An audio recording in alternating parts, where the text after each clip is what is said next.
to Vassals of Kingsgrave. Today we are continuing on the linear reread with part 36. Part 35, which will hopefully be out before this, discuss the differences between reading the books linearly and how they were written up through Clash of Kings. And today I am joined by Marie. Hey, it's Mary and Nymeria on the forums. Alix.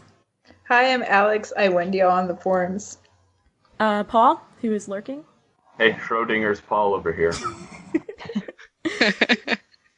Zach. Hi, I go by Alias on the forums. And Sara, who is new to VOK. Hi, this is Sara. I'm DrBlood on the forums. Awesome. So how did you find the forums originally? I was a show viewer first, and then I fell into the rabbit hole of theory and found the World of Ice and Fire on YouTube. And then I was so fascinated and kind of obsessed with that I went to the VOK WordPress page, and I've been listening to the back catalog ever since. So I'm really excited to be here. And how did you get in the books? And have you ever done a reread before? I was a show viewer first and rapidly avoided the books until the John cliffhanger. And then once I sort of learned, very gingerly that was now outside sort of to the end of the book. So I was like, started looking at theories, and then started seeing stuff that I was like, how the hell is it? Like I saw Manspreader, and it was like, oh, and then he's in disguise, and I'm like, what the fuck is happening? Like, because just none of that was in the show, you know what I mean? So I was like, okay, this is clearly something that I have to follow up on. So I read all the books actually on my phone, which is probably like the most appalling way to do it. And then this will be my first reread. So awesome. Yeah. And who's your favorite character? That's such a good question. I don't know. I really like Davos. I love reading Jamie, but I'm still very hung up on the he pushed to get out the window thing. It's just a weird thing I have. I mean, a lot of people feel that way. Yeah. I also really liked Barristan just because, like, as the POV chapter, just because he kind of read the way that I felt reading, where I was just like, I don't know what's happening. I think I do, but I also am pretty sure that I don't. But I'm going to forge ahead, right? Like, he has this very kind of can-do attitude. So, but yeah, I don't know. I that's pretty much it, I think. No, that's good. I mean, I like, obviously I like the books, but as far as favorites, I think that covers it. Awesome.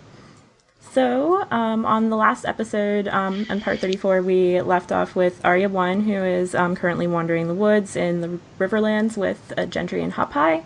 In this episode, we'll be covering events from October 5th to October 16th, 299, and we'll be starting with Tyrion 1 on October 5th, which is actually the chapter that follows Arya 1 in the books in the published order, so just going one chapter ahead. And that's going to be read by Nymeria. Yes, okay, so here I go. So still feverish, Tyrion wakes at the sound of the door opening. When he sees a shape moving towards him, he is afraid that Cersei sent someone to finish the job and kill him. It turns out that it is Bran, newly knighted by Tywin's command, who finally came like he asked. Amongst other news, we learn that Sir Jacelyn, who was put in charge of the Gold Cloaks by Tyrion, was killed by his own men when Cersei had Joffrey pulled back from the battle and the city watch broke and fled. Also, the mountain men all left or were chased away from the city. Alayaya has been freed after being whipped. Tyrion is taken aback by this news and wonders how he's going to have the guts to whip Tommen, since that was a threat he had made. But he doesn't have Tommen anymore. So he, who was Hand of the King before the battle, realizes how he has lost every bit of power taken away by his own family. When Bronn mentions leaving King's Landing, Tyrion starts to realize that he even lost Bronn, and he offers to pay him in exchange for everything he can learn about Sir Mundon.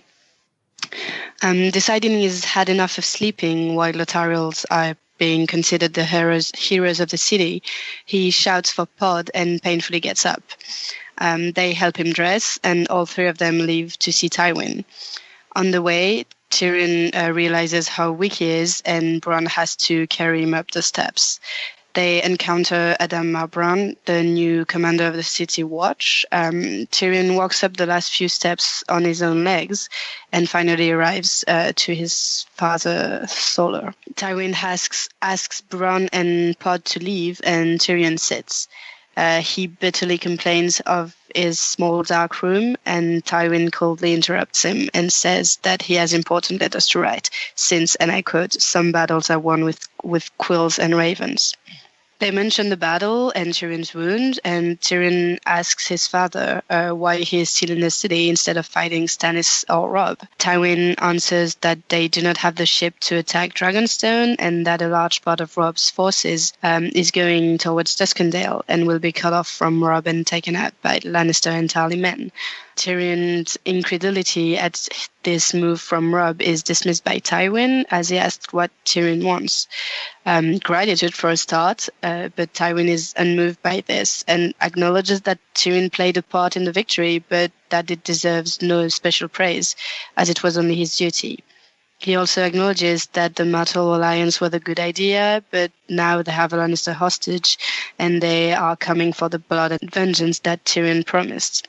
As he was about to leave, Tyrion changes his mind and asks for what should be his by rights, Casterly Rock. Tywin grows coldly angry as Tyrion continues, saying that Jaime gave it up when he joined the Kingsguard, and that it's past time that Tywin proclaimed Tyrion as his lawful son and heir. But Tywin will have none of that, as he declares in a flat, cold, dead tone, Casterly Rock. Never. Why? Tyrion asks. All of Tywin's hatred for Tyrion is unleashed as it tells him that he will never turn Casterly Rock into his whorehouse. Tywin mentions Tysha, and Tyrion understands who was behind Alalaya being whipped. Cersei told their father about Tyrion's threats on Tommen, and Tywin cannot suffer that Tyrion would threaten his own blood to save a whore.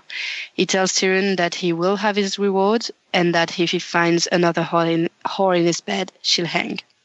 Great job. That was much more thorough than all 3 notes I have from this chapter. Yeah, it was maybe a bit too long, I'm sorry. Oh no, it's good. That was great. Yeah. There was a lot of information in this chapter, so I wanted to, mention everything. Because we get who is dead, who left, who's now in power. It's all pretty complicated. Exactly. There's a lot of information on the whole power shifts in King's Landing, and who's back, who did what, and who's getting credit for what, like Littlefinger and the Tyrion marriage and everything. It gets us into a Storm of Sword and the whole new intrigue in King's Landing, because things have changed since Clash. It becomes rapidly clear that Tyrion has nothing. Every piece that he once had has been taken away from him. Yeah, we get this really important scene too with Tywin and all his hatred for Tyrion. I feel like it's quite out of proportion, because Tyrion never really did anything to deserve that, but it is what it is. And I think it also plays a big part in Tyrion's evolution later on. Yeah, I agree. It's definitely like the beginning of the new arc for Tyrion, and that ends with him killing Tywin at the end of the book. And that's like where it starts, in my opinion. Sarah, did you have something there? Yeah, I was interested at the way that there's kind of, it's like not clear whether he's more angry about Tyrion's whoring or about his killing Joanna in labor or in birth. And so I just don't, I guess I don't totally understand why Tywin hates him quite as much as he does. And it says Tyrion understands that it's because Cersei told him about having a whore there after Tywin told him not to, but then he also, and where he says oh, he's my blood, I would never hurt Tommen, and he says, well, so was your mother. So it's these two, the whore thing and the mother thing are tied up together in ways that I guess I just don't totally understand, but they seem almost like the same issue for Tywin, and I don't know why that would be exactly. For me, Yeah. I have a very hard time buying either as the legitimate reason why he would so vehemently deny Tyrion his birthright. And, I am one of those people that does believe, and, this chapter is interesting because I think it makes the case on both sides, but I'm one of the people that does believe that Tyrion is not Tywin's son, that he is, in fact, Aerys' son. And I feel like that is so much of a more clear reason why he would do this. I feel like this is such good evidence of that. Now, it could be true that, yes, it's as simple as he can't stand the whoring and he just still has so much grief over Joanna's death that those are the primary motives. But it doesn't make sense to me. It makes so much more sense to me that he would want to deny the spawn of Aerys, the man he hated so much, his one, Lannister thing. Well, I think actually if you're approaching it from that perspective, that the conflation of women as whores or being treated as whores and Tyrion as not being his son and having killed Joanna fits actually really well, right? Because if Aerys basically took possession of her in the way that you would with a whore, and then Tyrion was the result, and also Joanna's death, like all of those things I feel like wrap into a much neater thought package than him kind of looking for other, you know what I mean? Like they all actually do fit really well together if you take that theory as the foundation of his real anger. Yeah, that makes a lot of sense to me, because I also have down, like, why does Tywin hate Tyrion so much? Like, does he really hate him that much that he would let Casterly Rock go to somebody else, since obviously Jaime can't take it? That's not his blood. So I think that's a really good point that goes into, and I know, like, a lot of people hate that Tyrion is a Targ theory, but I think that does hold a lot of, like, substance to that theory. Yeah, I'm not really on board that Tyrion is a Targ theory either. But I think one of the reasons this is such an issue for Tywin is that he's still kind of in denial about Jaime not being able to inherit, because I feel like in his mind, Jaime is the perfect son, the perfect Lannister who's going to inherit, and he was the firstborn son, and it was decided that he would be the heir, and Aerys is the one who took Jaime away from Tywin, and I feel like since Aerys died, Tywin has been thinking of Jaime as his heir again, whereas Jaime he's still in the Kingsguard, and he's like, no, I'm not going to inherit. I'm a knight of the Kingsguard now. This is what I do. But Tywin hasn't really reverted back to that mindset, and so he can't really face the fact that Tyrion is his heir because he likes Jaime so much.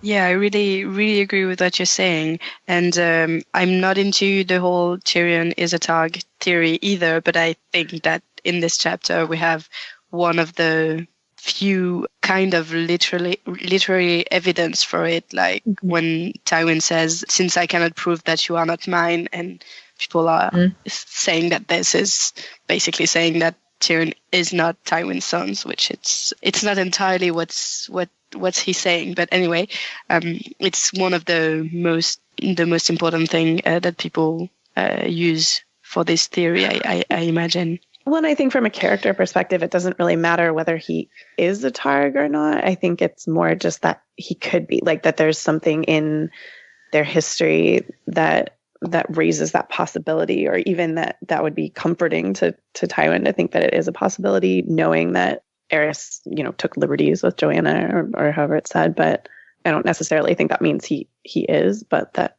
like, for Tywin, the most important thing is that there's something that happened that he could be, you know what I mean?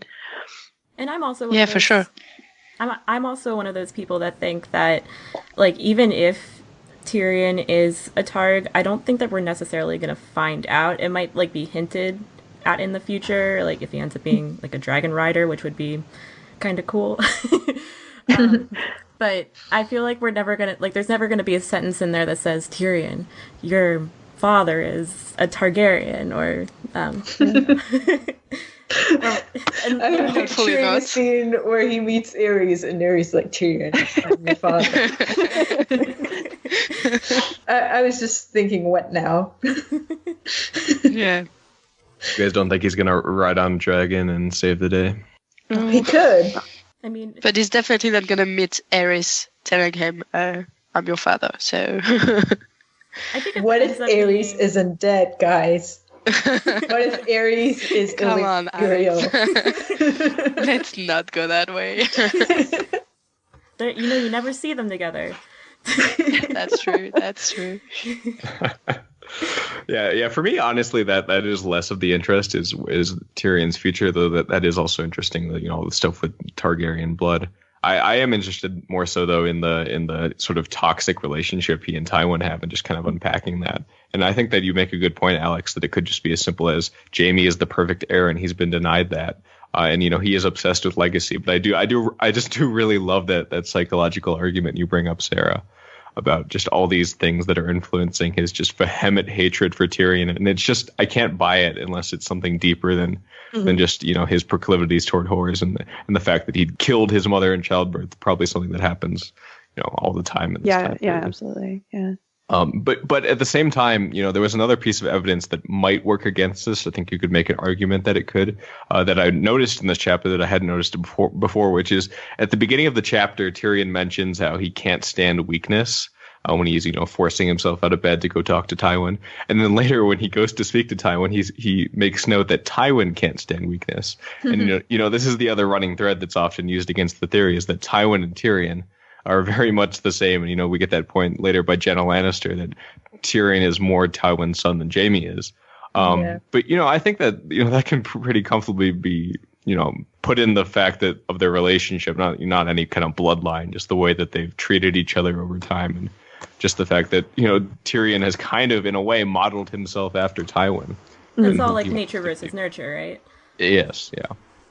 Well, and we see that I guess it's much less kind of in your face, but we see that kind of result of a toxic father shaping a son sort of without even deliberately intending to, with Joffrey, right? Where not everything, but a lot of what Joffrey does, he does trying to get Robert's attention. You know what I mean? So yeah, that idea that maybe Tyrion is, whether, consciously or unconsciously, like trying as much to appropriate Tywin's characteristics so that he'll just notice that he's capable or notice that he's worth something. You know what I mean? With respect to that, I thought it was fascinating that Tyrion didn't notice this. That within what felt like a couple hours, maybe he noted that he couldn't stand weakness. Then noted Tywin couldn't. He did not make that connection. So it could very well be an unconscious thing. Yeah. Yeah. Tyrion is really self-conscious when he's in Tywin's presence, right? He's really conscious of how small and stunted his legs are, and how his stance isn't as graceful as someone who's able-bodied. And I feel like his dwarfism is really a big part of what Tywin hates about him, and that has really reflected on Tyrion's character too. I keep getting them mixed up. Why are their names so similar? That's a really good question, though, right? Like, who named him that? His name. I mean, you have a Jaime, and then a Tyrion, which is interchangeable almost with Tywin. Like, it's just weird that they would have been like, hey, this baby's not okay. They just pulled out the Lannister book of names and just. I guess, maybe, yeah. Well, that's an interesting point, though, because Jaime starts with a J and Joanna is a J, and then Tyrion is a T and Tywin as well. And so, but even in their personalities, Jaime is more like Joanna because he's definitely not like Tywin, and Tyrion is more like Tywin. Yeah. And then, of course, my head goes, they'd give him the most Lannister name to disguise his. Very true. Tywin Jr. Also, the thing about the whoring is really fucked up, because in present day, Tywin can't stand Tyrion's habits of going to see whores. But where does that come from? Tyrion only started seeing whores because he thought no one would ever love him for his body because of the whole Tysha thing, because he thought that she was a prostitute that Jaime had paid, but it turns out she wasn't. She actually loved him, and that's the whole reason why Tywin hates Tyrion has been orchestrated by Tywin. He wouldn't have been whoring when he was 6 either. Do you know what I mean? Like, and I don't get the impression that this is like a new issue between them. Like, I mean, I hope. I guess I don't know. It is Westeros, so maybe, but. No, when he was 6, he was getting molested by Cersei. Oh, no. Yeah. So another point I had unrelated in the chapter. So Bran is such a dick. Yep. And I was reading this last night, and I was like, "This is so sad." And then Bran comes in, and I just laughed because he's just like trying to make. I guess he's trying to make light of it, but he's also just being an ass for him. But in that, what's Bran's end game other than money, or is it just money? I think it's just money. Yeah. I mean, he's, I would think, maybe like one of the most consistent characters in the books, where he shows up and he's like, "Hey, I'll fight for money." And then he gets a lot of money, so he sticks around. And then he's like, "She gave me more money." And you're like, "Well, yeah, that, I guess." You know what I mean? Like, it's just not, I don't know, he doesn't really seem to evolve at all, which he kind of says that he won't, so I don't know.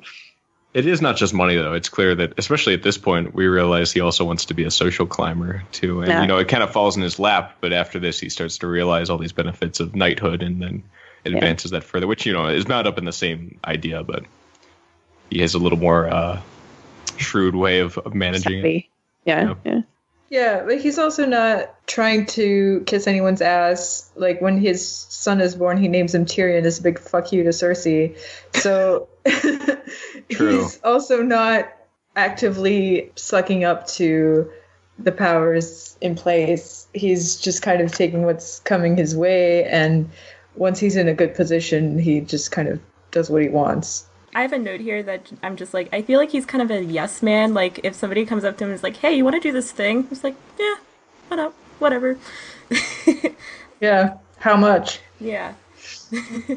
Yeah, and he sees life with a certain irony, right? So I think that the whole naming the baby Tyrion and everything, he doesn't want to just sit there and be a knight with the wife and everything. He wants to, I don't know, he wants action, and and it's a joke to him. Life is kind of a joke to him. So it's not just money, but it's mostly money. Yeah, I just realized it isn't even his baby, it's Varys's baby. Another thing that I had, and I just want to note, poor Alias, I feel horrible about her. Yeah. And everything that she's had to go through for basically doing nothing, as far as Tyrion's concerned. And he feels awful about it. Yeah, but he's only realizing now that he did everything to protect Shay, and he didn't even think that his cover would be Alias, and she would get in trouble for this. Yeah, this is basically Tyrion's fault. I can't think of it really any other way. He used her as a pawn and as the clear scapegoat, and that's what he paid for it, and she paid for it. Yeah, it was like, it's cool. So Shay's protected, and Cersei's never gonna get to her. But in the meantime, she's getting to Alias, so it's pretty much the same result, just with another girl, who, granted, doesn't know as much about Tyrion and is less susceptible to, I don't know, reveal stuff. But I have a couple of questions that may be shocking lack of knowledge. But his surprise about Duskendale, is that a hint that the Bolton conspiracy is already sort of well underway? I think so. Yeah. Well, I wanted to bring that up too, is that we have Tywin mentioning writing letters to win the war and everything, and that's basically the Red Wedding being planned, right? I thought so. I just wasn't sure. Okay. I think it's a definite hint, and the fact that like in the Arya chapter, which was just the chapter before that, I think, or maybe not. It was probably the last Arya chapter of Clash, but when we have the whole Bolton sending men to Duskendale and everything, and we don't really ask ourselves if Robb is really wanting to do that or if it's Bolton, and then we have a mention of it again, and it's a big thing that he actually sends them to Duskendale, because as we know, they're gonna be beaten there. So we understand that Bolton has sent them deliberately into this trap that Tywin is setting up. Right. Yeah. I definitely didn't understand that the first time, but I know I didn't. Yeah. Something that always bugged me about that whole situation is that I don't understand how the Glovers and the people that were actually put in charge of this mission don't get how stupid it is, of an idea, because Duskendale has no strategic value really to the Stark contingent. But I guess some of these lords are savvier than others, obviously, and Bolton, I guess, convinced them it was a good idea. Maybe they got caught up in the glory of it or something like that. yeah, and also Roose is really intimidating too, so Yeah. I feel like he would have yeah. some authority over them. And it's a society where the hierarchy has a really a great meaning, so maybe they just don't really ask. I mean, I don't know. Or if he said that Rob had told them, if he did it in Rob's name. Yeah, for sure. Roose didn't tell them go and betray Rob and get killed by Tywin. No, probably not. I'm thinking of betraying Rob, so why don't you go into this trap that I set super up? helpful if you. It really shows how destructive it can be. The traitor in your midst, how much damage they can do. Especially a high-ranking one. Yeah, because Rob trusted Roose, so the whole Northern Army really trusted him right up to the end. Yep. Yeah, this is where everything you can tell everything's starting to just fall apart. For the Starks, or for Rob in particular. Any thoughts on the mystery of Tyrek Lannister? I was about to bring that up. Yeah, we have yet another reminder of Tyrek Lannister's disappearance.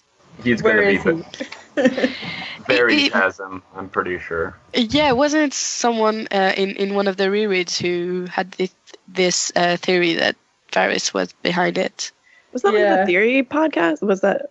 I think, yeah, because it's a bigger theory. Oh yeah, that yeah. It wasn't in the theory podcast, I think. Yeah, because I think the theory goes that Varys needs a Lannister to kind of bring in the gold of the Westerlands to support fake Aegon when he comes to rule. Yeah, I like the Varys theory a lot more than the Littlefinger one, just because. I mean, there's not really a ton of evidence for either. Tyrek could be dead, and there's no real way to say not. But I like the Varys one just because we noticed, throughout the series that these potential Lannister heirs are dwindling quickly, whether they be delegitimized like Lancel, like Lancel, or otherwise just killed. And Varys is one of the people picking off Lannister heirs, so it kind of makes sense that he'd be positioning his own pawn to take control of that. I don't have much hope of seeing Tyrek again. Probably just dead in the Blackwater. Yeah. But maybe Varys was behind his death. Maybe he was killed why? during the riot. Why? Just to mess with the Lannisters, really. Yeah, sure, but yeah. I feel like that's a reasonable thing to do, though, to just try and weaken the Lannisters somehow. So I feel like that's enough of a motive to. Yeah, definitely. But by the way, hi Tanja. Oh, hi, hello. Hi. And I'm not sure Tyrek is the best way to really weaken the Lannisters during the whole riot thing. It also depends on. I mean, the best way to weaken them also depends on how easy it is to weaken them, right? So maybe he's for sure. like an easy one to take out. So why not if you take them out one by one, it's easier than going against a whole bunch of them. Yeah. So do we have anything more on Tyrion 1? Did anyone mention Adam Marbrand? Oh yeah, cool so I he have is. one note. I have Adam Marbrand. I like that guy. Yeah, I have Adam Marbrand must be really sexy in that black plate and gold cloak. That's my note on that. Damn right. Confirmed. His long flowing ginger hair. Yeah. No, but the guy is just straightforward, He is one of the Lannister bannermen where I'm like, why are you with the Lannisters? You're pretty cool. I like you. I just want to know who made the Blackwaters such. I don't know. I feel like they're really savvy, but they seem like idiots or something. Like they're playing so many different sides. Who? Like The Blackwaters? Blacks. Oh. Kettle Blacks. I'm sorry. Blacks, Oh, yeah. Okay. Kettle Blacks. Yeah. My bad. I don't know. I just feel like they're they're up to a little bit of everything with a bunch of people, and nobody seems concerned by that, which is impressive given the and they seem really stupid. Yeah, exactly. I don't know how they get away with it for like quite as long as, I don't know. It just struck me in this one because he was like, well, no, they've switched and they switched again, and he's like, well, can we get them back? And it's like, well, why would you want? I don't know. It just struck me as It's weird because you don't think they'd be that valuable. They're just basically men at arms to use, but it seems like there's a lot of angst about who has control of the Kettlebacks. Like it's going to help you keep King's Landing or something. Yeah. Their main use, honestly, is that everyone thinks that they have them. That's the main use because they'll give them information or do something that'll benefit one of the other people. So then who really? I believe it's Littlefinger, right? I think it's Littlefinger. And I think like their father is one of Littlefinger.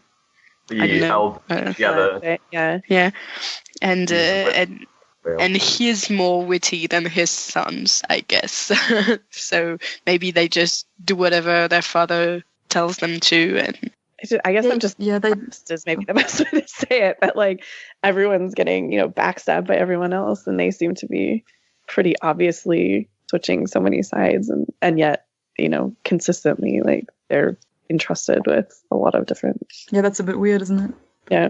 Well, it's mostly Cersei who believes that they're hers, and I mean Tyrion does it too, but it's in a sense less important when he does it, and it appears here because we have this whole list of people that betrayed Tyrion, but it didn't have that much of an impact on what happened to him.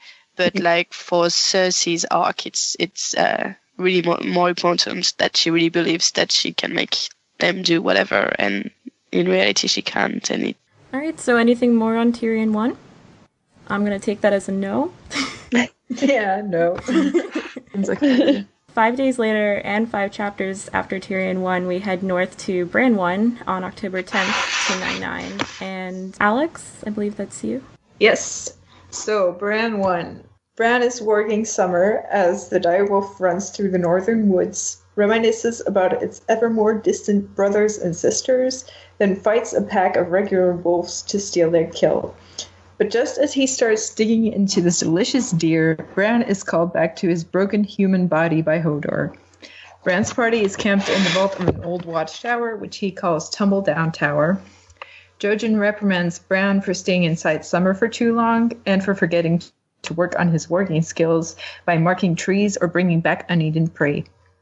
Bran is upset with Jojen's stupid lectures and with his own useless legs, and wishes he could stay inside his wolf forever. Nymeria returns with fish and frogs for supper, and even though he would rather be eating deer, Bran decides the froggy stew isn't bad either. They then debate about what their next move should be. Jojen wants to continue moving north as soon as possible and on foot so as not to attract any unwanted attention. But Nymeria argues that they are in a safe place now with plenty of food around, and that if they were to move, they should steal horses in order to travel faster. Bran proposes they make for White Harbor to meet up with Lord Manderley, who was so nice to him at the Harvest Feast, and could help them reach Robb at River Run. But nobody else seems to like that idea. He then asks Jojen why it is so important to reach the Three-Eyed Crow, since Jojen has already been teaching Bran to open his third eye.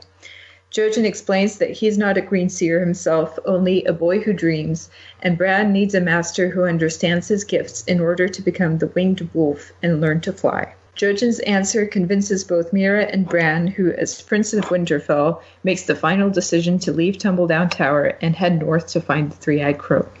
Awesome, thanks, Alix. I felt really bad for Bran in this chapter because he just wants to stay in summer all the time, and I mean it's not like a dream. It is another reality. So he's ignoring like his actual reality with another.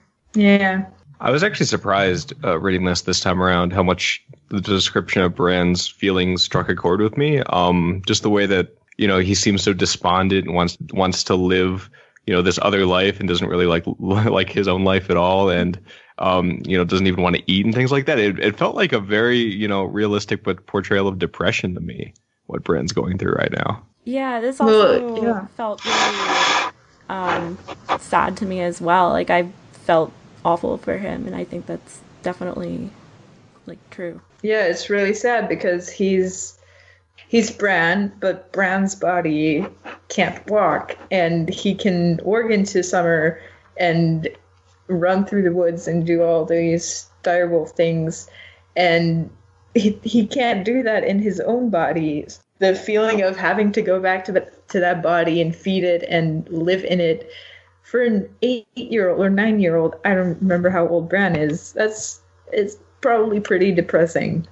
Yeah, I guess he gets a lot of hate in the fandom for being a bit boring and whining so much, but if you take him in a chat, he's paralyzed. It's really, yeah, no, I think it sucks for him. Really understandable. I think I'd be complaining much more than he does. Yeah, me too, probably. Yeah, just the hopelessness, and just like it feels like he has no love for anything in his true life. And that kind of takes a turn here where he says he wants to fly and he seems more committed to his purpose. But it just in this chapter, it was brutal reading just the way he felt about his life. And also to just have to make such difficult decisions as a 9-year-old. I can't imagine like how many thoughts are going through his mind on what he could do, and being so unsure of himself because he is only 9. I really don't know why they kind of put that on him, and why they don't just recommend something to him, and because it seems like he, being the Prince of Winterfell, is the one who has to make the final calls on things, but it seems a bit unfair because he's probably the one who knows the least about what's going on or what they should be doing. I don't know. But on the other hand, like if they force him to do something he doesn't want to do, no, I mean they shouldn't. It's probably they shouldn't not going to go well. They shouldn't either. force him, but they could just say, "Let's do this," and if he doesn't, I don't know, object, they can. Yeah. But I mean, I think both Jojen and Mira would have done that, but then they were at odds with each other, right? So yeah, well, that makes sense, I guess. Yeah. Okay, fair enough. Yeah, but in the end, they all agreed on this. At first, they all had different ideas of what they should do, but after, I feel like Jojen is kind of the one who makes the decisions, even though they say it's Bran, because he's the one who's saying, well, you have to see the Three-Eyed Crow so that he can teach you how to be basically the most powerful wizard in the world. Like, you can't really argue with that. I'd totally go with that. And even Mira is making that argument at the end of it. Like, she's telling Bran, you won't learn much. You won't learn much here. So yeah, and Mira was saying like 5 minutes before that they should stay here because they were in a good position.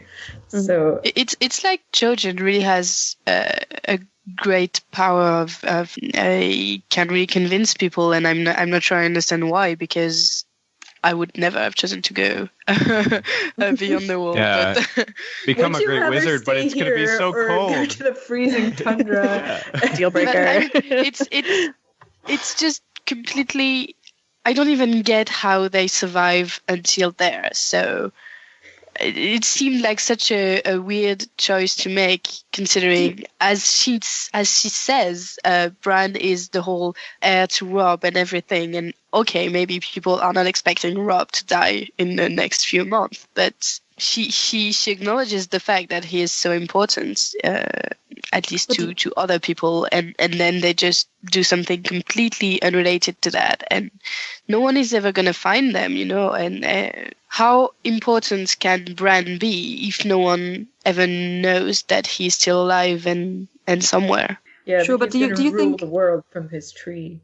So. Probably. But do you think, at least from Bran's perspective, it's kind of a bit of hopelessness, because that, like, his alternative prospect would be to just be Robb's heir, and probably he would probably assume that would never actually take place, and he'd never actually inherit anything, and he'd always just be this lord without any ability to do anything physically. He can't.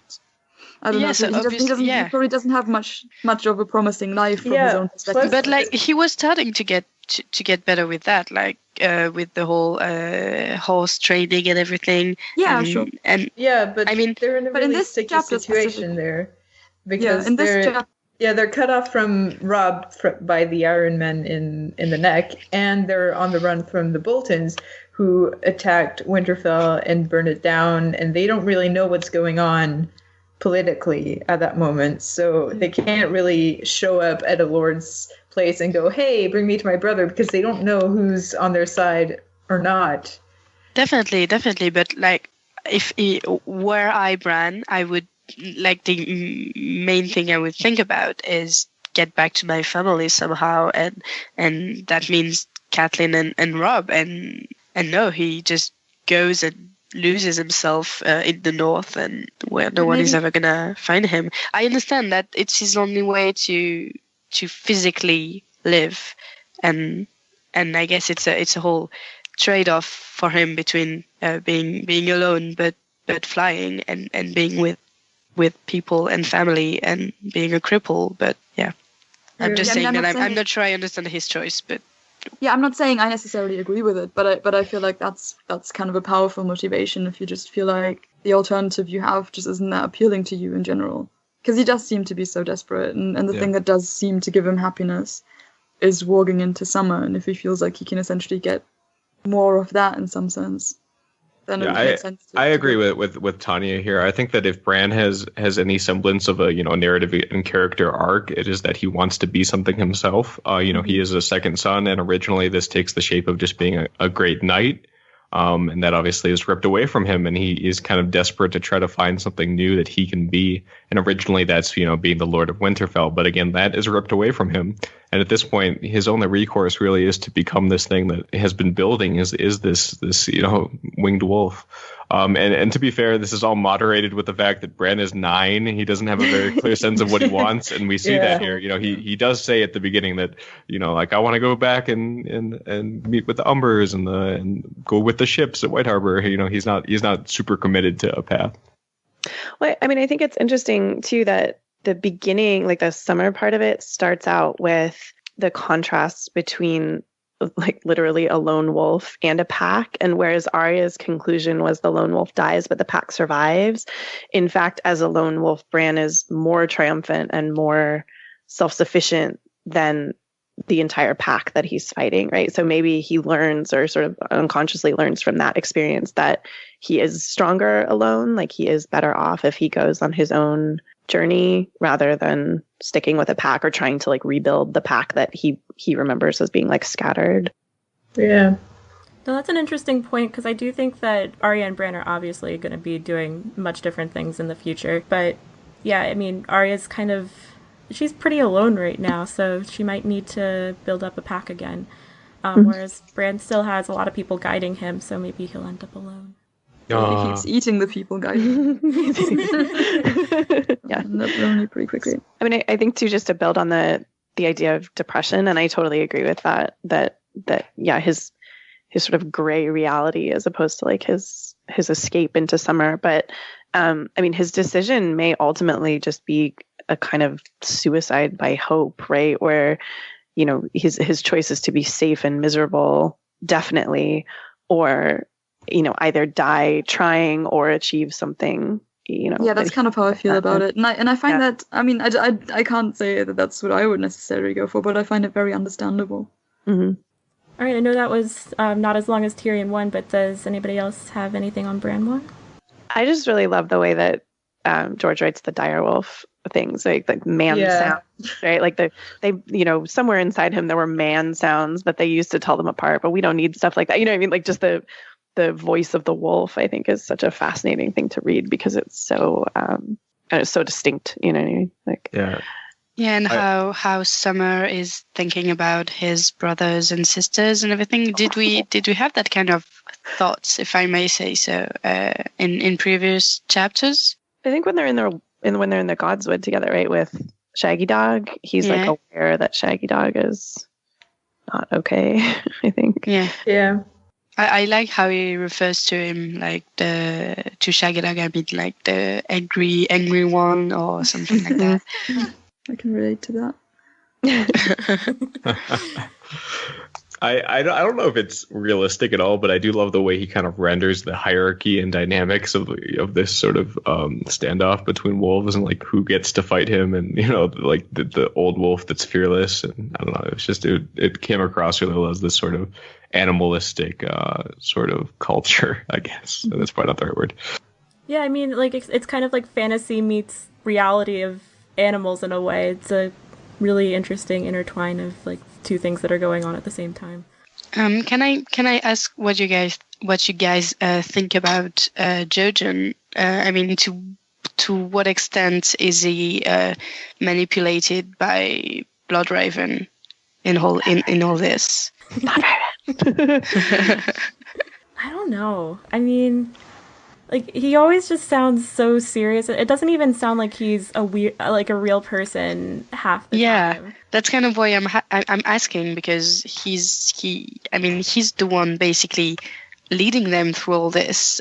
He was the one saying they had to go to Winterfell and meet with Bran and everything, and now he's leading them north. And it's like he's only 14, and he doesn't really seem to have his own personality.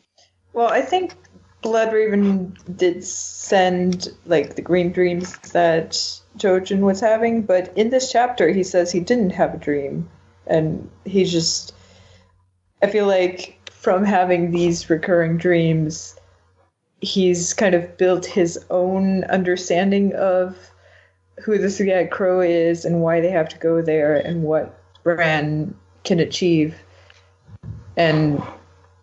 But I definitely think Bloodraven gave the impulse. I definitely see what you mean. I kind of wonder though, like, has Jojen always been this way, or was there like a turning point when Jojen all of a sudden started having green dreams and then he became a different person because of them, or has he just always been that way? And I mean, we're never going to know unless Mira like gives some insight, but yeah, I don't know. It would be interesting to find out though, maybe. Yeah. And I feel a little bad for him because he seems like mostly a pawn to get Bran north, right? So yeah, it's not really fair to him. And to see his own death, just imagine how hard that would be to willfully walk toward your. He doesn't seem to take it very hard in the books, though. I think in the show he seems quite of a dark character, but in the books, it doesn't seem to upset him that much, and it seems more like, oh well, I know this isn't how I'm going to die. Like he seems quite positive about it, I think. I don't know. Yeah, maybe.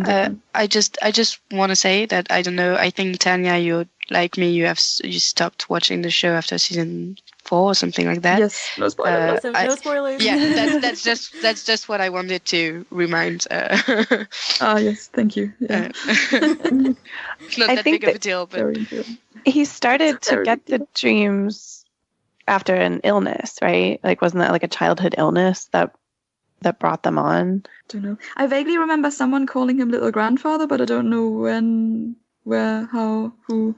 I think Mira called him little grandfather. I think it said Nan called him that. We can probably go back to the reread yeah. episode where we did it and then remember. Okay. Yeah, because I was wondering if that might have told us something about whether he's always been, I don't know, like this or not. Yeah. But I guess not, if this is like a Winterfell thing. Yeah. And I mean, and I think there was one point in here, because I wouldn't say, I feel like Jojen is like half angry at Bran a lot of the time because he's like, you didn't mark where you made your killings in your wolf dreams. You got to remember that. Like, how dare you? Type. I mean, like that's he the seems kind of quite frustrated, doesn't he? Yeah, that's like the connotation with it, and it seems so. Like, I don't understand why he's getting mad at him for doing that. I don't think he's really mad at Bran, but Bran is frustrated with that because he's like, leave me alone. I just want to be a wolf. Right. And I think it comes across that way because Bran is frustrated with it, but I don't feel like he asks it in a particularly angry way.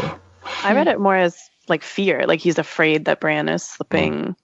And that definitely. he as a, what do we say, 13-year-old, 14-year-old is trying to teach a 9-year-old how to control powers that like he can't really even understand. Like his emotions are difficult. Invested in that. Yeah, sorry. His emotions are difficult to read for sure. It's hard to tell when he feels angry about something or sad or committed. It feels like he just generally has this note of like this is what I have to do. It's just running through him. It's like a fatalism almost. Like Yeah, exactly. I went to the Song of Ice and Fire wiki, and indeed they say that Jojen nearly died in his childhood from grey water fever, and while he was near death, he was visited by a three-eyed crow that gave him the gift of green sight. So here we go. Oh, now we remember.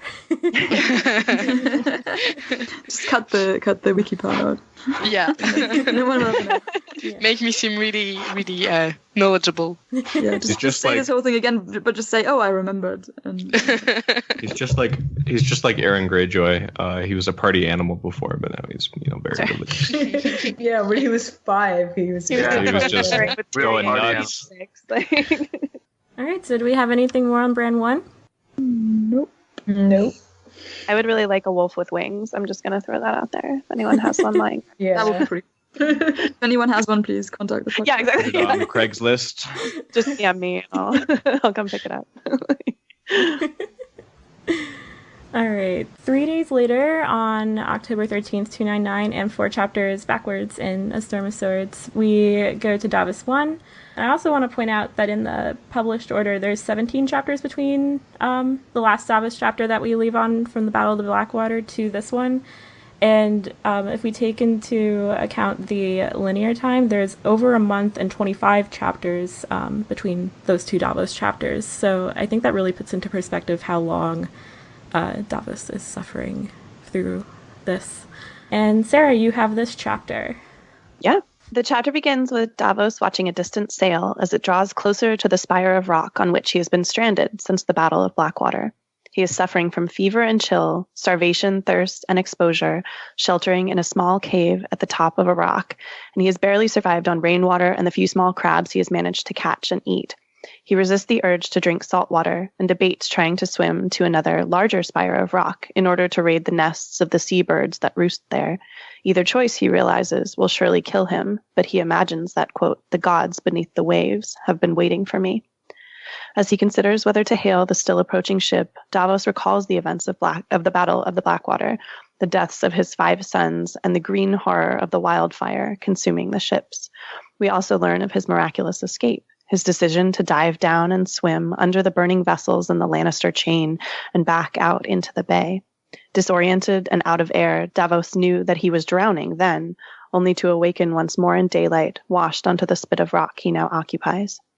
Torn between the hope of possible rescue and his guilt over his dead sons, the Onion Knight reaches for his pouch of finger bones, the luck he keeps hung around his neck, only to realize that he has lost that as well. Weeping, he prays to the mother and hears her response in wind and waves. He imagines she says, "You called the fire," she whispered. "You burned us, burned us, burned us." Though he initially seeks to place all the blame on Melisandre, he quickly realizes that he also bears the guilt for failing to stop the Red Priestess and her god of flame and shadow. His purpose renewed, he climbs to the top of the rock spire and hails the Lysine ship, which takes him aboard after confirming that the king he serves is Stannis. That was Excellent excellent. Thank you. Great job. Probably the best chapter summary we've ever had. Yeah. Aww.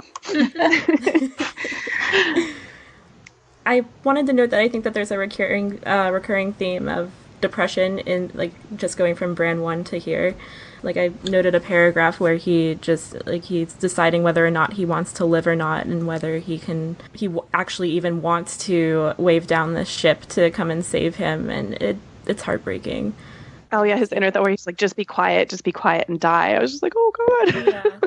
Yeah. Yeah. But I mean, we are dealing with people in really desperate situations here. So Yeah. And you'd also, like with Davos, you'd wonder at what point he'd start actually being cognitively affected by the situation.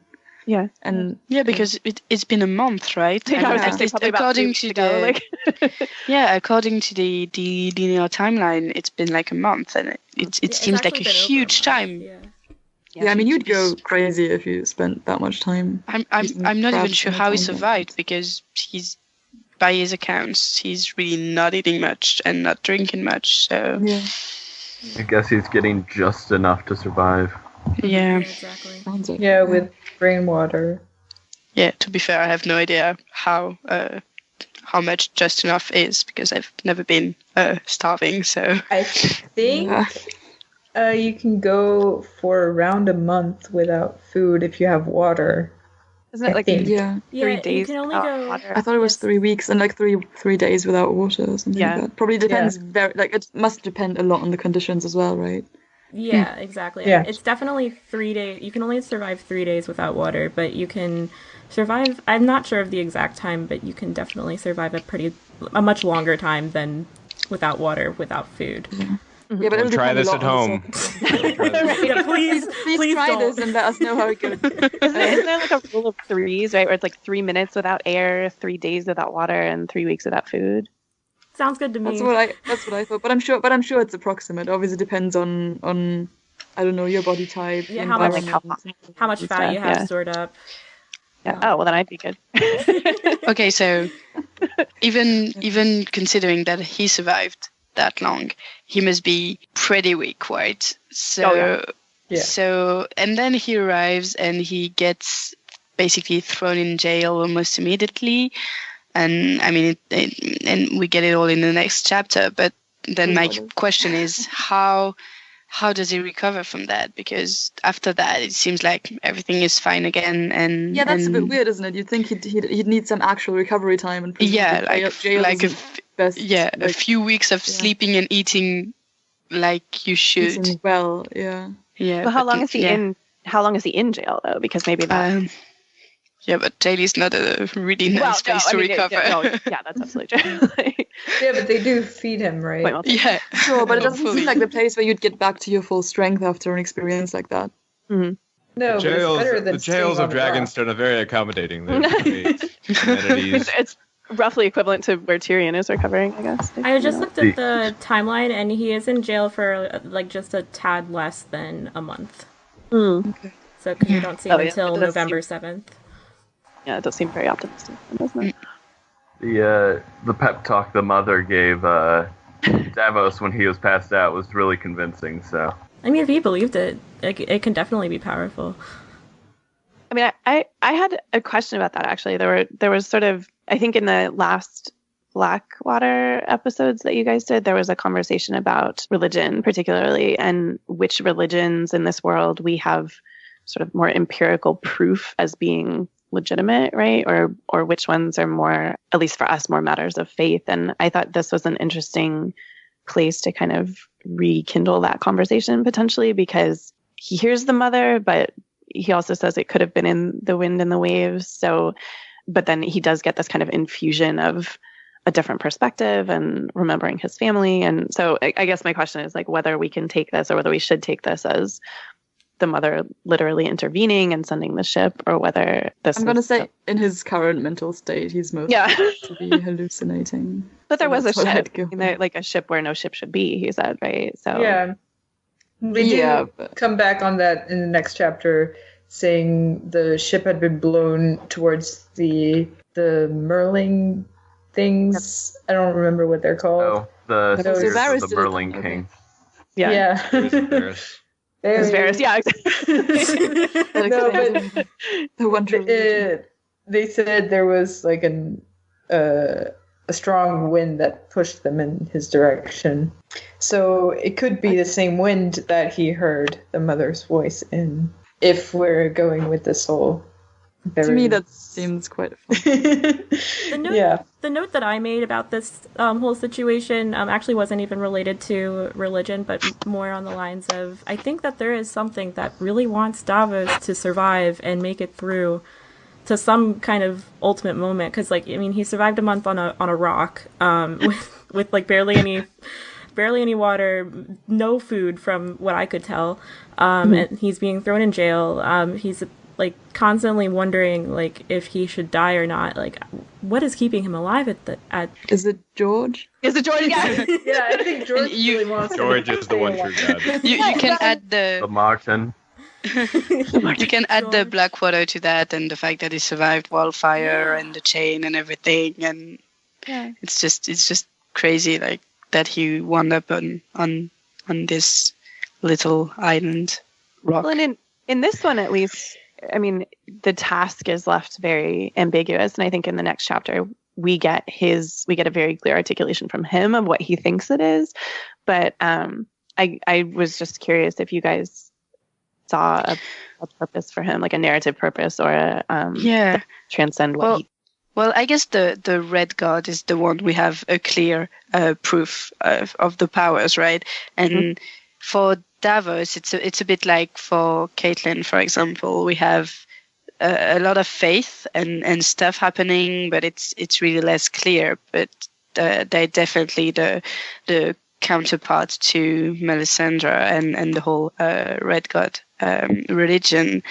And I think it's interesting narratively that it's left unclear that about whether there are actually, I mean, whether the seven gods are actually helping Davos or not. It wouldn't be really interesting if it was clear that yes, they are taking action in this. Mm-hmm. And I think it has more to say about Davos's character actually, that he believes. He, like you said, his whole purpose is renewed, and he decides he has to stop Melisandre, and that's how he survives.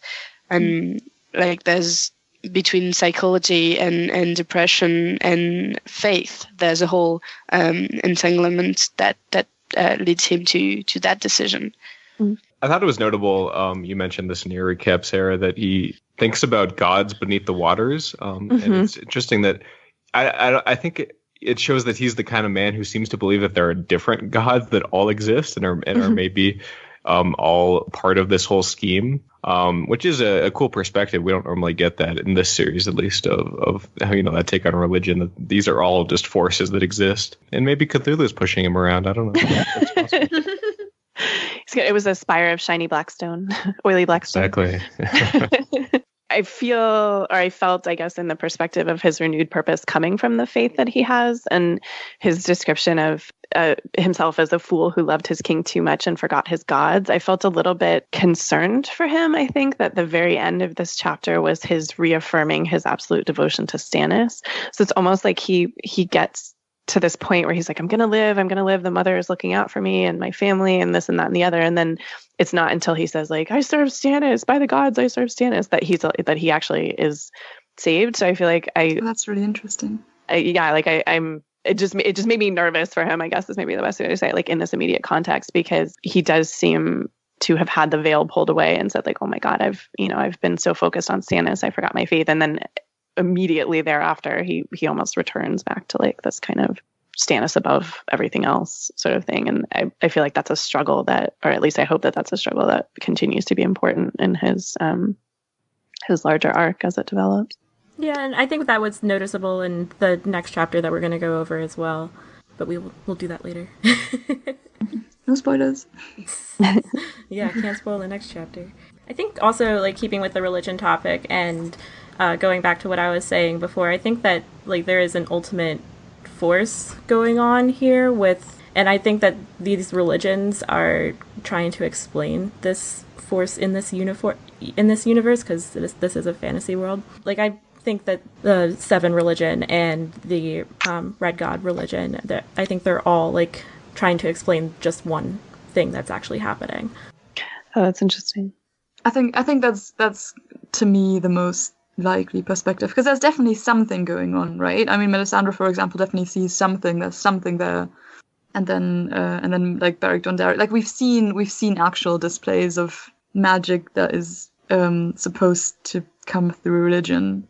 Yeah. So that's a real thing that's definitely happening. But I don't necessarily think anyone's interpretation of it is necessarily spot on. Yeah, so. Like people like to think like, oh, R'hllor and the Red God, they're definite because we've definitely seen magic with them, and then I guess we're kind of sort of seeing something with the old gods with Bran. But then people like to say like, oh, those other religions, the Drowned God and the Seven, they're not really real. But I think that, like, regardless, I think that they're all just trying to explain the same things that are going on. That could very well be, yeah. I thought that's why I find Davos's perspective so interesting, is that he seems to have a view similar to that, in that he does believe that he doesn't just believe the Seven exist. He believes the Red God seems to exist. He believes that these gods under the waters exist. and he does interpret it as like all these forces that are kind of vying for rightness, morality, and what they desire.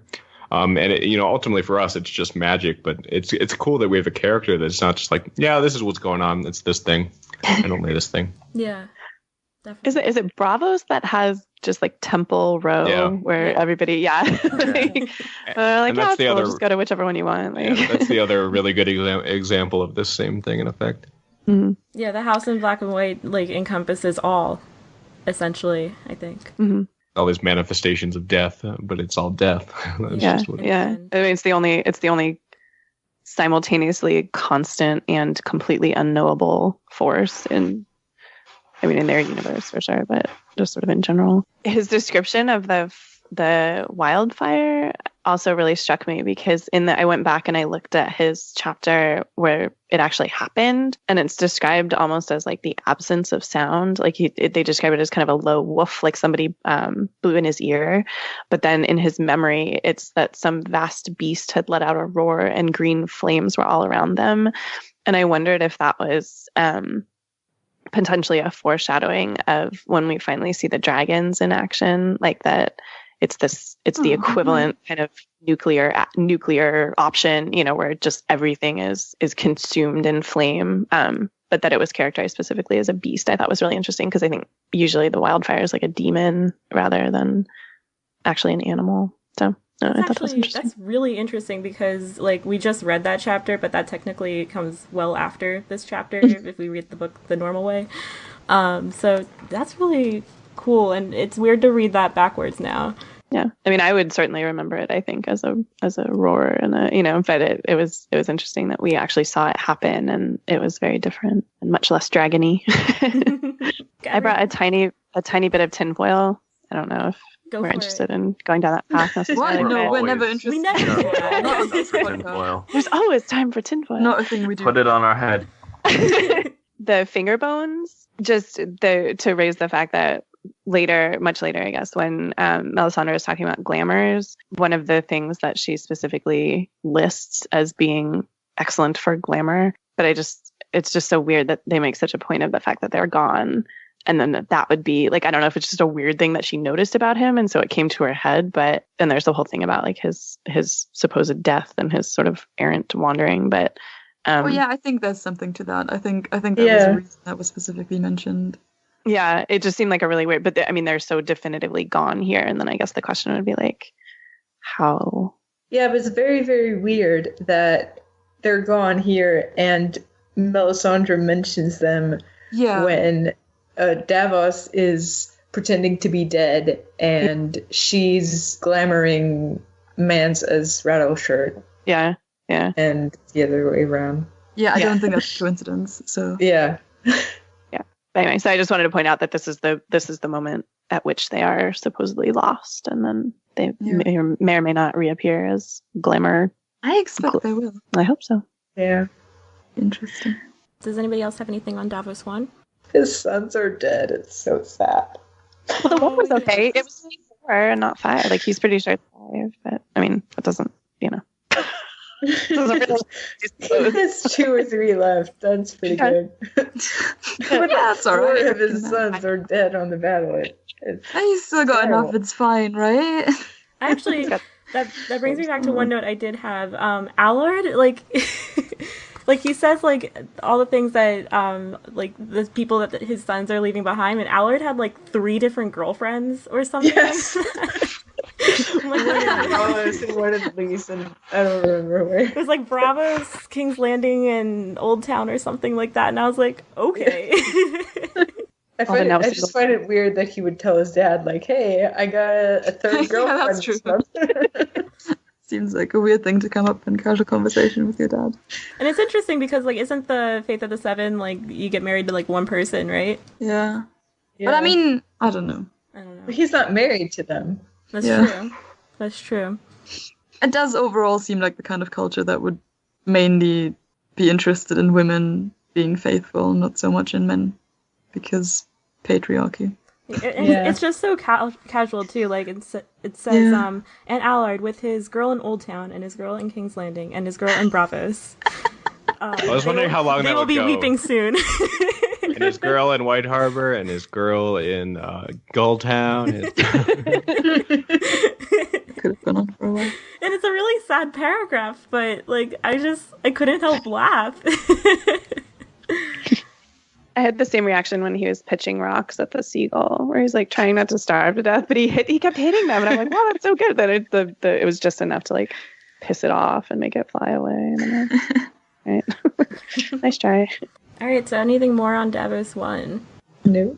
3 more days have passed, and we're still with Davos and Davos 2, which jumps ahead 5 chapters in the published order. And Tanja, you have this one, or do you have?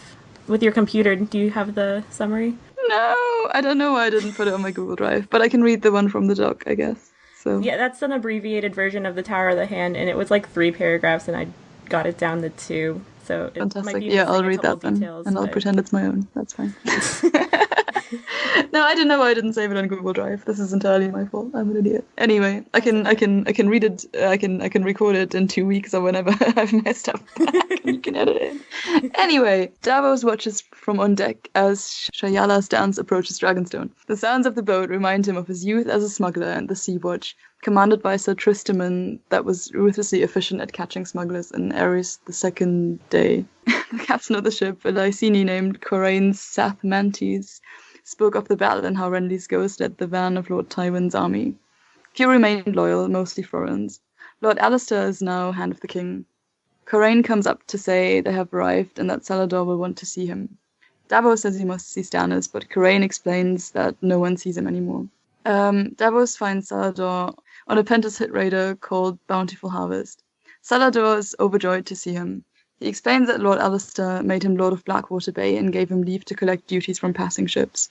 He seizes those that do not pay, such as Bountiful Harvest, which is owned by Illyrium of Partis. He tells Davos that some of Stannis' ships escaped the fire. Lady Nymeria and Wraith did not survive, and both Dale and Allard are dead. Devon, however, survived. That's 1 out of 3, that's fine. Salador offers Davos a ship and a place in his fleet, but Davos declines. He wants to see Stannis, but Salador repeats that he sees no one.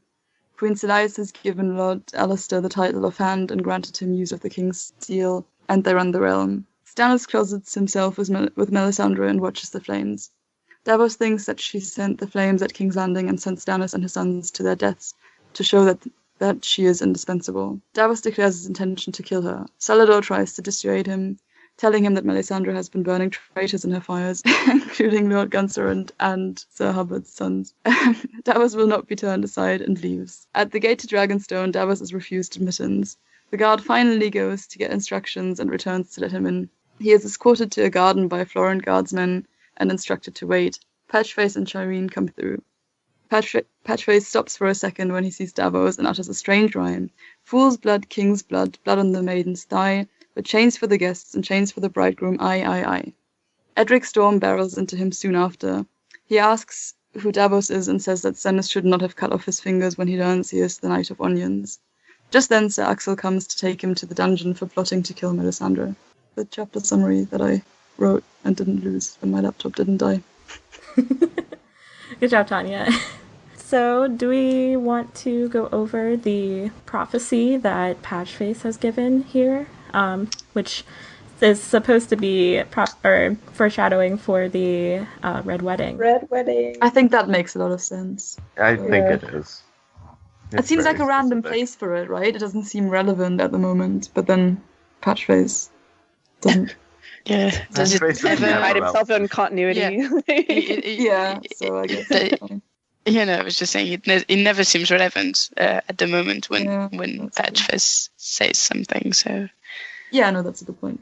I mean, they do make it, or George makes it a bit like, and Patchface stopped and stared at Davos and said this. And the only thing that makes me feel like this might be talking about something else other, like, I mean, it's kind of obvious, the language is kind of exactly what happens with the Red Wedding. But I do wonder if, like what's Davos' purpose of hearing this? Just to annoy him or something. Yeah, like why does Davos prompt it? I mean, like Yeah. because it doesn't seem to have anything to do with Davos. Yeah. Or is it just random? Is it just that? Well, Patch if- just realizes he's crazy too now, so he'll understand what he's saying. If Davos doesn't hear it, we don't hear it because it's his only POV, so it has to be said to him. Right. But my thinking is to that. Yeah, my thinking is George is like, I've got this really cool reveal coming up. Let's tease it throughout and put it there. And there's no connection to Davos. Yeah. But it's another one of those that when you're first reading it, it just doesn't help. You can't. It's just one of those weird things that Patchface says. Yeah. I cannot imagine someone putting it together on their first read, like what that could mean. Or like even remotely, even having any idea of what that could possibly. I would probably I'm sure I just read over it and I was like, that doesn't make any sense. Okay, moving on, and then forgetting about it. Exactly. Whatever. Shut up, Patchface. But how do you think Patchface gets his prophecies? From what magic? What magic power? Well, I think the theory is I don't know if I heard this from somewhere else or if we did go over it in the first couple of. I think Patrick has a theory about this. I'm not sure, but I think it was Patrick. I'm certain he does. It has to do with Viking. I'm sure Patrick has a theory. Who thinks that Patchface is like he was possessed by the drowned god? Yeah, that's it. Because he was drowned, and his prophecies come from the drowned god. Yeah, that's the one I was thinking of too. So like this is. It seems like the most straightforward interpretation, right? Yeah. And this gives credit to the drowned god, which doesn't really like get any credit for having any like clear powers, I think, apart from CPR. Yeah. Well, see, sure. This is how I kind of have to disagree, because I certainly don't believe the drowned god is one of the possibly real I mean, we've already had this conversation before. But I mean, Patchface knows something. Like where do you think this is coming from? Well, you know how kind of death is a kind of impetus for magic. You have to have blood to perform magic. But what does being close to death, does that get you anything? Does it addle your mind enough that you can kind of access death or something? Because all we know is that he basically drowned during the shipwreck and was found several days later and eventually alive, but his mind was just so addled. And so I just don't like the idea that, this proves that the drowned god is real, because the drowned god is basically the Ironborn's excuse for murdering and pillaging across the shores of Westeros. And I'm like, well, that's not a good reason to have a deity. But also not a particularly uncommon reason to have a deity, though. Is it? That's no basis for a system of government. Meanwhile, and I'm also like, what's the point of having that if you have a god who can bring people back to life? I'm like, that's a good point, though, because we've seen with Bran and Jojen now, we were just talking about they've been close to death, and they both now have powers, kind of. So I guess there's something about almost being dead that brings you to the other side of where the powers are. I don't know. I picture because doesn't he talk about the shadows dancing? So I picture what Patchface sees as being something very much akin to what Dany saw in the tent when Mary Mazdor was doing her thing, just kind of, I don't know, glimpses and kind of insanity, but not anything as cohesive or coherent as maybe what Melisandre sees. Dear listeners, when you do this experiment about finding out how long you can survive on an island with food or water, can you please also look into whether this gives you any magic powers, and can you then get in touch with us and let us know how it goes? Thank you. Post a comment on the forums. I think we should crowdsource these kinds of things and should get our listeners to experiments to find out these things for us. But actually, don't do that. Empirically. Actually, don't do that. Give us some money so we can strand Zach on a desert island to see if wait, what? All of us had to do something like this to get on the podcast, and you can be one of us too if you help us conduct research. Thank you. Sarah, the only reason you haven't found out yet is that we just felt it wasn't appropriate quite yet. But now we're gonna have to strand you on an island. I'm sorry. Okay. How do you contribute? As long as I get my winged wolf at the end, I'll be okay. Shh, that's a secret reward. Don't tell anyone. Achievement unlocked. Near death experience. All right, so back to Davos 2. We were never talking about anything else. No. But a question that comes to mind when thinking about Patchface and near-death experiences is, why is Davos completely normal after nearly drowning and spending a month on a desert island by himself? I mean, he did temporarily go pretty crazy, but... Yeah, but Is Davos he normal? seems like he's back to normal now. He doesn't have any prophetic dreams or anything. That's a bit sad, isn't it? Well, Not worth it. during the shipwreck, Give me my Patrick money might have hit back. his head. He might have drowned a little bit more. He's a bit more drowned than Davos was. You have to reach a certain level of drownness. Apotheosis. You must reach maximum levels of drowned to unlock prophecy. I mean, I don't know how close to death he actually got, right? Because he did still always have something to eat, and he did have the rainwater. So I don't know if that was near. And his enough. memory of the experience was intact enough, so Yeah. he must not have gone through too much trauma with it. It was just... Well, is his memories intact with it? Because I think that we pointed out that there is a difference between what he experienced in Clash of Kings and now, right? Mm-hmm. Yeah.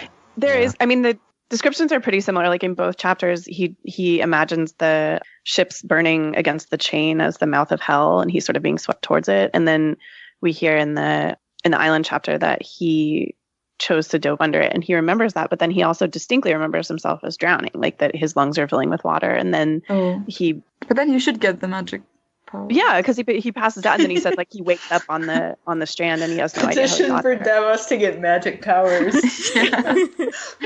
Send the letter to George Martin. Do we have any what other instances of near-death experiences in the series do we have? Bran? Oh, damn. Dany doesn't get permanent. Or maybe I don't. Yeah. Well, I mean, after her almost death experience with giving birth to the stallion that mounts the world, she then goes into the You think there would be a fire lot more and women with. doesn't Well, now she has die, dragons, and then so- she has dragons. She got her compensation threefold. She's Well, got three dragons now. she also is the mother of dragons, so she has some sort of power, whether that's because of her Targaryenness or that's because of the powers that came from that event. Yeah, but not like prophetic stuff. Doesn't have to be Right. prophetic powers. Maybe this is another power. Maybe Doesn't Davos she- has like a power of not dying now. That's also pretty good. Ooh. Good He's power. waterproof. He's fireproof. He's waterproof. I want Just that. rolls off. Davos is a Merling. Oh no! Just so buoyant. Yeah, And, maybe the last scene in the Moving on. books is going to be him fighting to the death with Varys for like the Yeah. Merling kingdom. Control of the Merlin can Yeah. Okay, so we know how the series is going to end. Okay, we can stop podcasting now. Although Tyrion is the We other one. finally figured it out. Yeah, we're done here. Go home. Tyrion is the other one that has a near-death experience, but I definitely don't see any powers. Oh yeah, he doesn't get anything out of it. Yeah, he just gets the power of being I mean, he gets- bitter and What's a near-death experience? What's like, how close to death do you have to be? I don't Do we know. have a well, scale when you of dream yourself close on the death? battlefields with dead people and everything, isn't that like near death? That's pretty near death. Like, that's pretty near death. Bran got a lot from his near-death. Yeah, that's true. Well, He got yes. I feel like he got picked to become the greatest wizard in the world. Like he Yeah. won the lottery. Yeah. Yay! Yay! Can't use your legs, but you can become a tree. What a deal. These don't need legs. And we don't even know if the tree is up to good or bad things. Yeah. Yeah, when I grow up, I want to be an evil tree. Now are we going to talk about the actual chapter now, or? Yeah, No. maybe. I actually don't have too many notes from this chapter other than Patchface, but on another note, I forgot that Dragonstone has a volcano. I think it is. Like he describes smoke coming up from it. The Dragon Mount. I wonder if that'll explode at some point. And That seems a apparently bit drastic, doesn't Melisandre is exploring the Yeah, like she was going down and not getting. the shafts of the volcano. Yeah. I wonder if there's any magical properties, because I'm pretty sure, like, before the Targaryens went to Dragonstone, like, it probably wasn't, like, a really magical area. It was just warm. But I wonder if they were able to, like, I wonder what's down there. Because do we ever actually, like, first point of view, go into those shops? Well, it's a volcanic island from the start, right? Yeah. Yeah. I think, like, the closest we get is when Davos is in the dungeons, because he's like, it's warm down here. Most dungeons are cold, but this one's hot. This is warm. This is a pretty hot dungeon. Pretty hot. I mean, I am kind of hoping against hope a little bit at this point that it's related somehow to the whole Tyrell issue, where like maybe there was something more to the fact that he just got his face melted and that was off screen. But I mean, he's probably just messed up and that's the end of it. Accidentally fell in a volcano. As you do. His entire body went in. Wouldn't be the only one. He's like 1/8 Lannister. I mean, 1/8 Targaryen, which is why he wasn't like instantly vaporized. Confirmed. So with what? You can't just say confirmed after. Yes, no, that's my red. Yeah, it's my stamp of how it works. Yes. Of course, that's how it works. I am my own confirmation. Force of nature, like Preston James. Well, I can't argue that.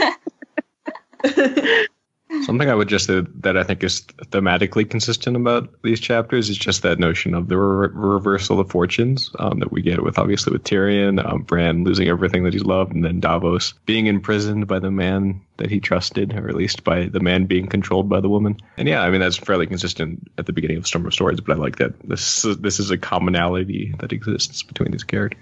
Yeah, everybody seems pretty doomed in the beginning, and I think that, like, we just had... It, literally speaking, like, and a lot of us were on the Dany chapters, like, we just came from a really, really good moment, but most of these chapters in the beginning are pretty, like, everything's kind of doomed, we don't really know where we're going, we're all kind of sad right now. Yeah, and it's interesting, and I think that theme of Davos struggling with whether he, like, wants to live or not also continues into this chapter. And I mean, knowing that his other son, Devin, is alive, just I think gives him a little bit of hope, and that he just wants to get out of this and go home. But that's not what happens. I don't understand why it's only now that Davos is questioning Melisandre's motivations. I don't know, it just says she would be waiting on Dragonstone, waiting in all her beauty and her power. The Red Priestess had always seemed loyal to Stannis, but now she's broken him as a man breaks a horse, and she would ride him to power if she could. Like, it just seems weird that this is the moment. I guess it's only that they were unsuccessful, or that now Selyse's men have taken over the rulership and Stannis is isolated. Like, I just don't get why now all of a sudden he's like, she's disloyal and she's using him.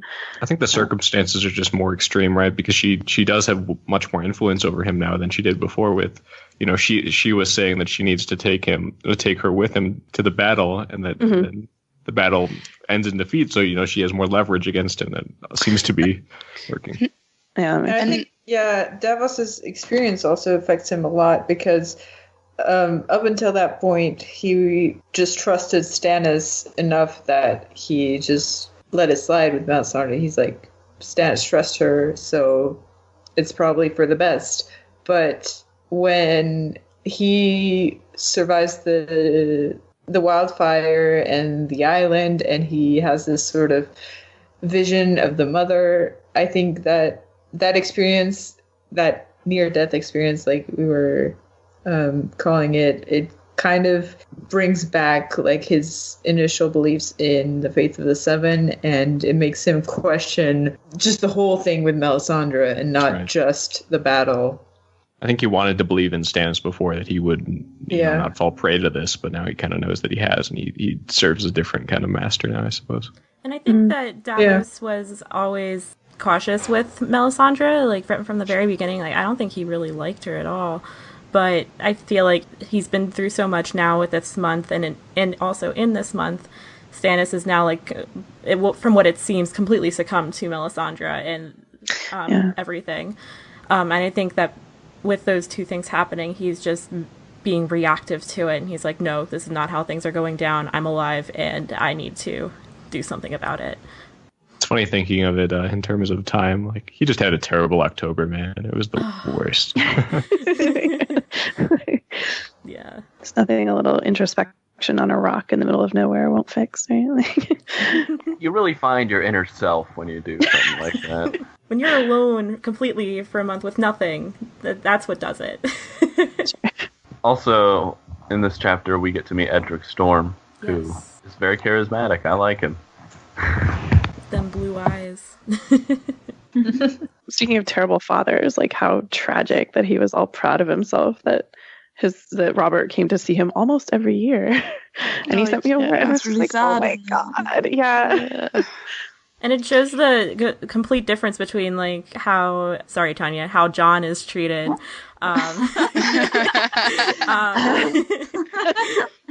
And in contrast to how Edric is treated as a child. And, I think that Edric is probably better off than most bastards, but, there's a difference there. Yeah, but he seems to be, doing okay. Like, he didn't really have a father figure, but he seems like a good kid, Like, probably having Robert a farm might have been a good thing for him. Maybe, He has the ideal of Robert rather than the actual Robert, which is probably a lot better for him.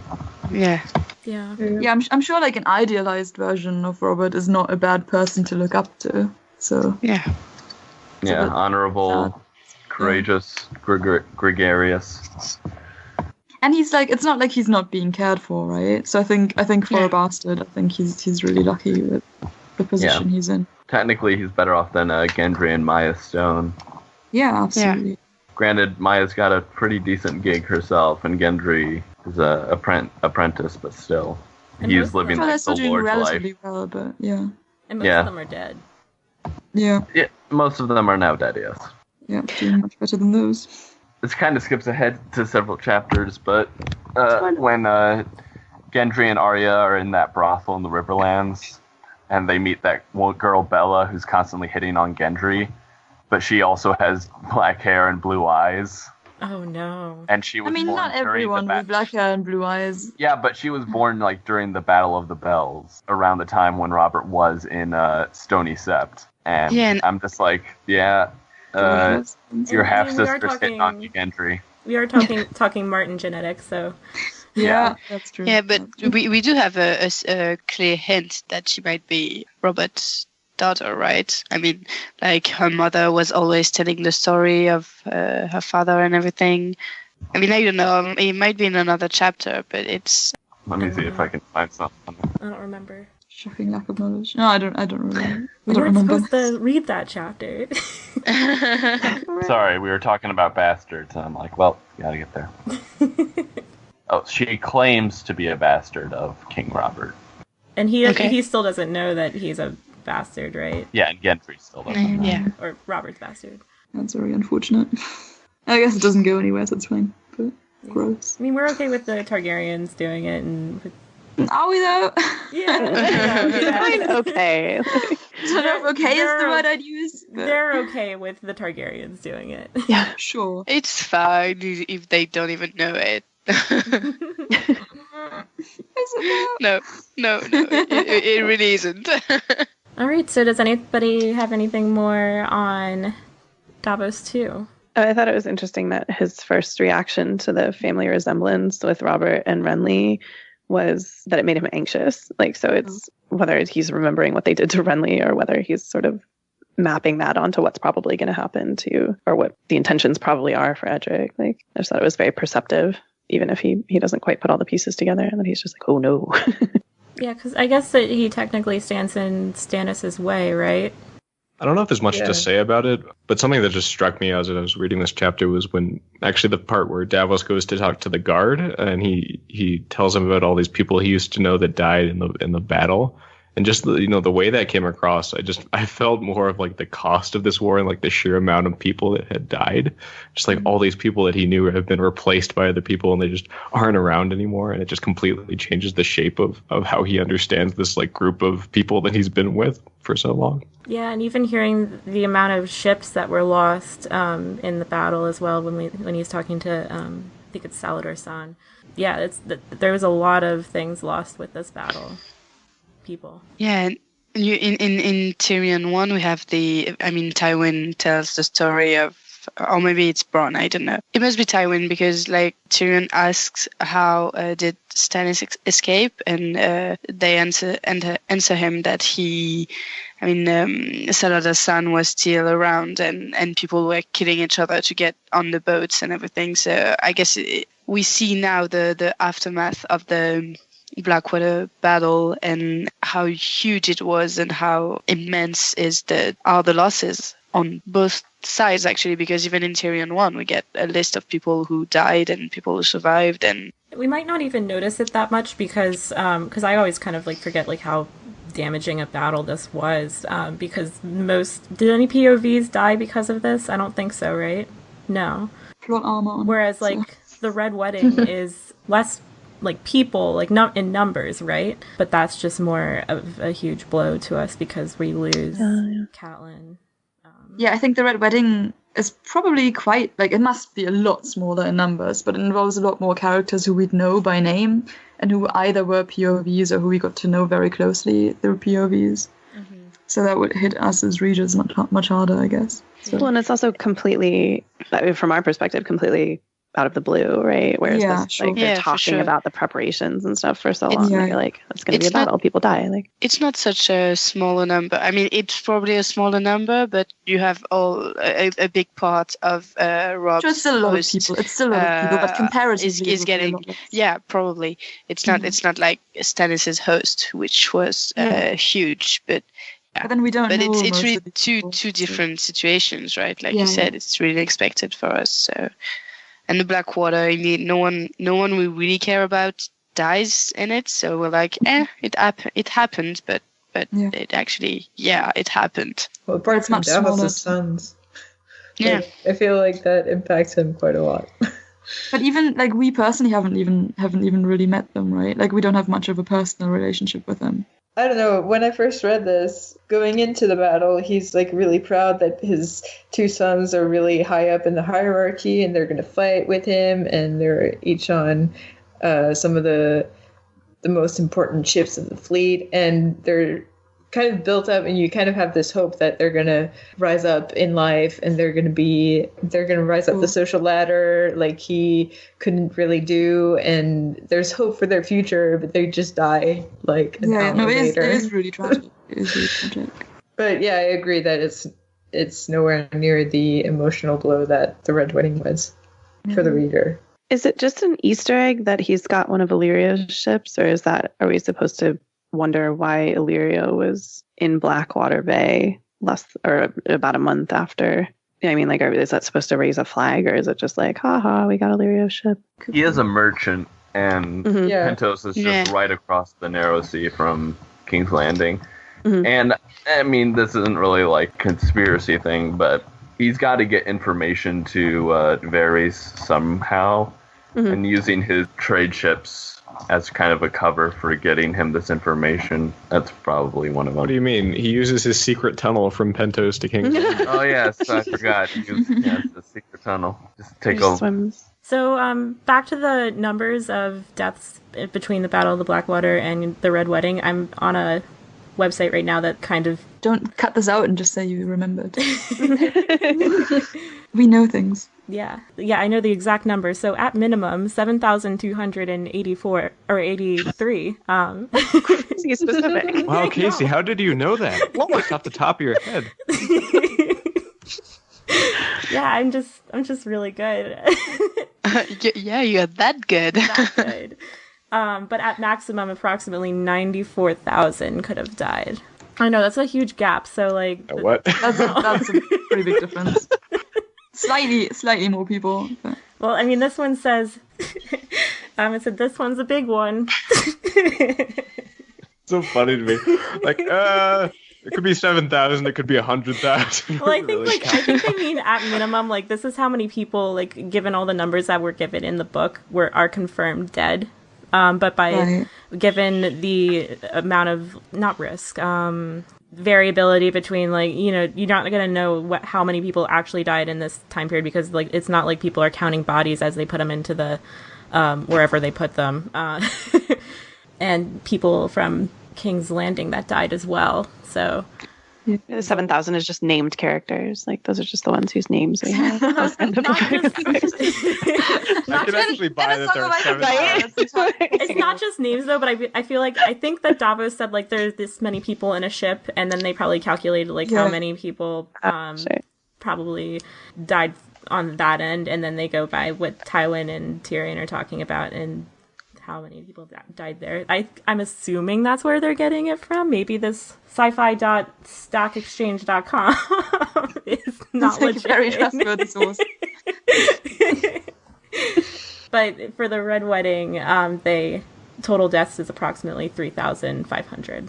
So it's a bit different. That's a lot less. But they say how many people died per battle on this website through their opinion.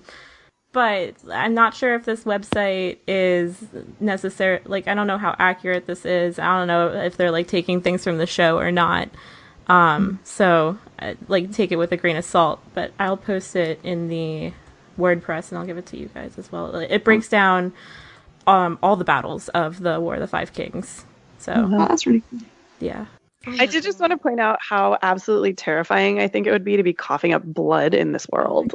Oh god, that's true. I mean, I feel like it's always that. terrifying, even. Well, even- fine. Okay, If yes. you break your leg in this world, you're like chances are you're not gonna survive Like, you're because done. most likely you're a peasant. Yeah, it's just. You can't But I afford love mace Davos or- is like, are you kidding me? Like, I got off that damn rock and now I'm gonna die of like he calls it the flux, but like pneumonia, basically. Like, Oh, got a splinter. Well, I think I had a good life. I made it all the way to 17. I've seen the world. Like, Oh my god. Yeah, it's older than most people. So. oh God.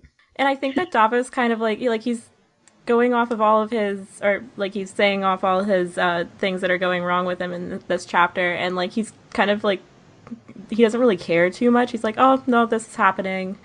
This is also happening. And everyone's noticing like, you're so thin. You need to rest and get food, and you look so unhealthy. And he's like, oh, whatever. He's like, oh, what are you gonna I do? survived. Like, oh, Devon's still alive. Good. Now I gotta go kill Melisandre. Nothing right else back. Very matters. focused. I don't know how realistic that is. I feel like he'd be much more exhausted, in need of some actual health care, whatever. I don't know. It doesn't seem realistic that he'd just Maybe walk that's away his from this and be superpower. pretty much fine. Yeah, maybe that's his magic. That's near death. I don't see how he's even walking. Right? I know. Yeah, I don't. His muscles haven't been used for like. Or maybe a he's been month. working out on the island. What else? Yeah. Throwing rocks. Well, at No, you people. but want to like- keep busy, right? Yeah. It's like Thursday's his chest day. Like, But he's been doing a lot of rock climbing, right? Yeah, Because but he had to also, get away like, from the tide. when you don't have any food, your body starts to eat like the muscles essentially. Yeah. Yeah. Yeah. Like, there comes a point when there's no more fat and you have to do something else. Yes, I don't think. I think he should be in far worse shape than he seems to be. It's Westeros. Anything can happen. Not the most unrealistic thing in the show. In this. No. Please edit out that I said show. This is not the most unrealistic thing in the series. This is embarrassing. Say not the name. I haven't been watching the show for years. I don't know where this comes from. Anyway, I guess it's silly to complain about things not being realistic in A Song of Ice and Fire. I mean, the last You the last think. reread we talked about Moss being unrealistic. Oh yeah, that's true. But that's different. Actually, I remember, I forget it. I think it was in Davos 1. I was Lycan came up, and I was like, "Ooh, maybe I should look at that." I'm like, "No, Casey, Don't this do is it. Not important." It's not worth it. But to be fair, in fantasy literature, A Song of Ice and Fire is pretty realistic in a sense. Like a lot of things are really well thought through, and so that's why we're still trying to find the little things that are not actually Yeah, no, I really do think realistic. Could be a lot worse, is what I'm saying. that's high praise. it's like the back of a book jacket. Like, it could be a lot worse. New York Times. It's like the motto No, of A Song of Ice and every- Fire. If I ever publish a book, I'm gonna. Each and every back of the books in fantasy stuff it's the new Tolkien, and you're like, okay, so every book is the new Tolkien. You have to explain No, that to now me they're because starting to write it's the new George R.R. Martin. oh yes. But then he's already the new Tolkien, right? So basically, Yeah. by transitivity, No one's the new token. absolutely not. Any more on Davos too? Besides Zach Oh. naming off character No. names. I'm all done.